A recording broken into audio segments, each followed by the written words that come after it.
ఘనమైనవి నీ కార్యములు నా ఎడల, స్థిరమైనవి నీ ఆలోచనలు నా యేసయ్యా.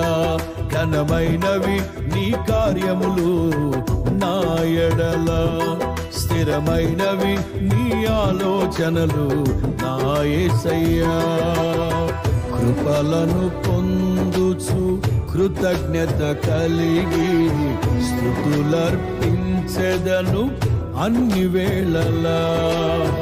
కృపలను పొందుచు కృతజ్ఞత కలిగి స్తుతులర్పించెదను అన్ని వేళలా.